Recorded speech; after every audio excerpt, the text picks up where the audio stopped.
I'm going to teach you how to let other people pick up the tab.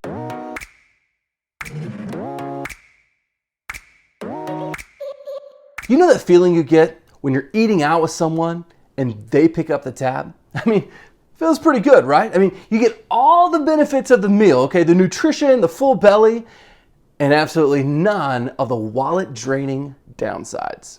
Now, if you're watching this on the day of release, April Fool's Day, April 1st, is at the end of the week. And out of all the lower tier holidays, this one is my favorite. I love seeing all the pranks that people, companies, and YouTubers do on this day. One of my favorites from last year was the Stoner by a company called 12 South. They pretended to have made a stone to put an iPhone MagSafe charger in. And they made all kinds of funny references that you would expect from a product named Stoner. Well, the joke was actually on them because people love the idea. And after tons of demand for it, they actually ended up making it. Pretty neat. But the other reason that I really like April Fool's Day is that it renews my commitment to wisdom each year. If you know me or have followed this channel for a while, you know that I love to talk about wisdom, what it is, and more importantly, where to find it. In the simplest terms, wisdom is having knowledge based on experience. It's like the Farmers Insurance commercials here in the United States. At Farmers, we know a thing or two because we've seen a thing or two. That's wisdom.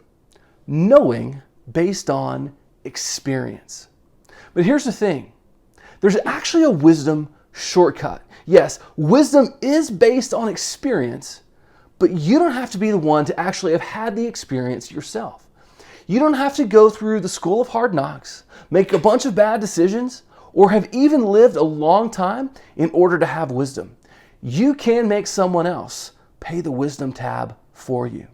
You see, in the book of Proverbs, a collection of wisdom found in the Old Testament, there are 4 types of people when it comes to wisdom. There are the simple. These are people who don't have wisdom because of a lack of life experience. Okay, think young people who simply haven't lived long enough to have that life experience.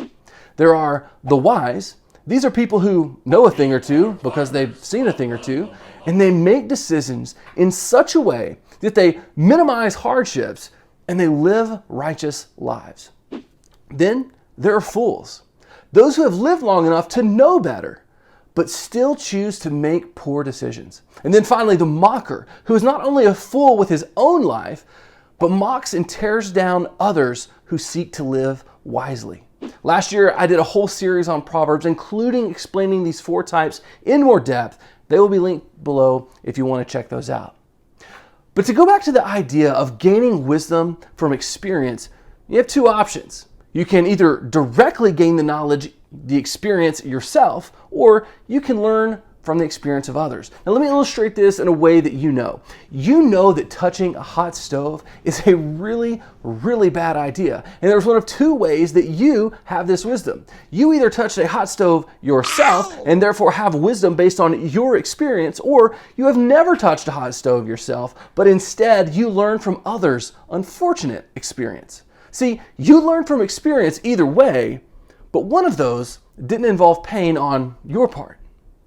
Now, this was to use nerdy comic book lingo, the origin story of King Solomon from the Old Testament.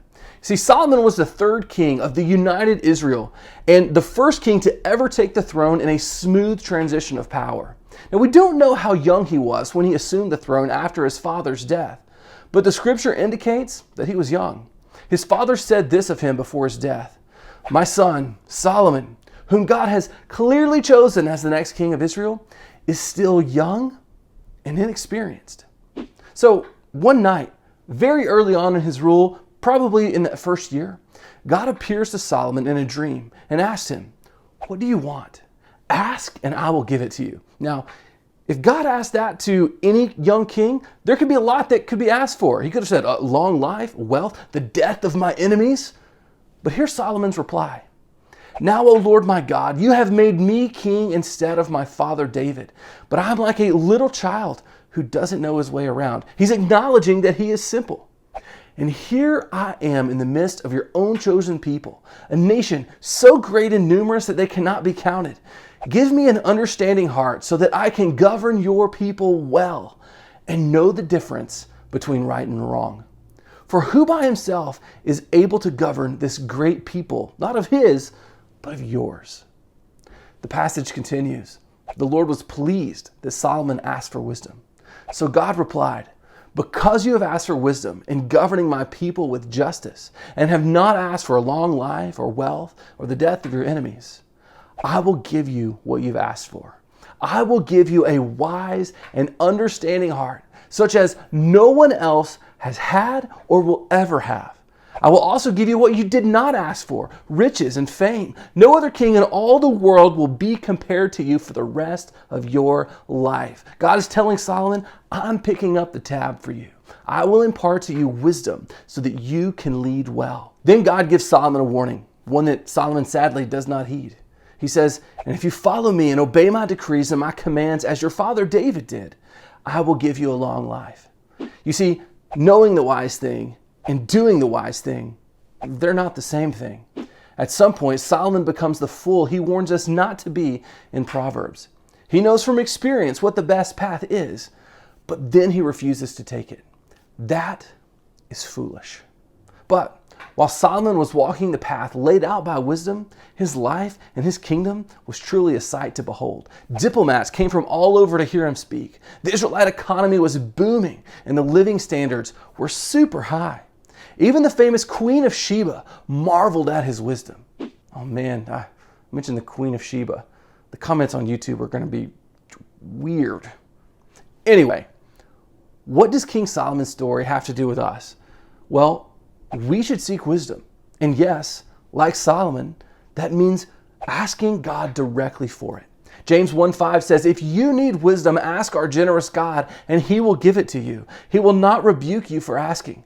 God is not sitting in heaven hearing our prayers from wisdom saying, no, get your own wisdom. This is my wisdom. No. He's happy to give it, and he gives it generously. Next, we should seek wisdom from Scripture. Read the book of Proverbs often. I like to read the chapter of Proverbs that corresponds to the day of the month. If it's the first day of the month, read Proverbs 1. If it's the 15th, read Proverbs 15. You get the idea. Now you might be thinking, now isn't that a little repetitive? Yes, you do repeat the book of Proverbs 12 times a year, but it's not repetitive. I find that I need that wisdom, and getting a daily dose is pretty amazing. And finally, we should be observing, looking deeply at our world, reflecting on it, and extracting wisdom from it. There are many times in the book of Proverbs that wisdom is gained by looking at nature, like ants, for instance. We should also study history so we can learn from it.